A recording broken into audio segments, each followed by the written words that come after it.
E dinit se me rinovimin e kontratës Lamine Yamal bëhet adoleshenti më i paguar në botën e futbollit.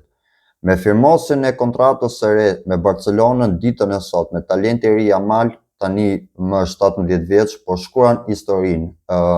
Kontrata e re, e cila do të zgjasë deri në vitin 2031, e bën atë adoleshentin më të paguar në botën e futbollit, me një pagesë që pritet të jetë rreth 9 milion euro bruto në vit, edhe pse Barcelona nuk ka pas dëshirë të tregoj më shumë detaje. Ky rinovim tregon se Barcelona i beson fuqishëm potencialit të Yamalit, që tashmë po shkëlqen në La Liga, në Champions League me klubin e Barcelonës dhe me kombëtaren e Spanjës.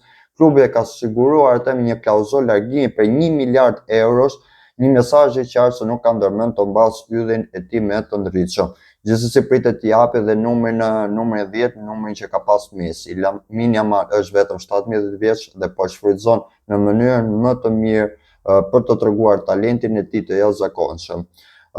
Dhe një herë me rinovimin e kontratës së ditës së sotme që pritet të jetë nga mbasditja, ky është vetëm fillimi i një karriere që premton shumë sukses, ndërsa Barcelona po të ndërton të ardhmen e klubit katalan duke mbështetur yje të ri si Lamine Yamal. Komentoni mendimin tuaj, leni mendimin tuaj në cilë është shumë i rëndësishme, ja blen të rinovosh një 17 vjeçar një kontratë me 8 milion euro në sezon, apo jo? Komentoni, ndiqni faqen dhe shpërndajeni sa më shumë video.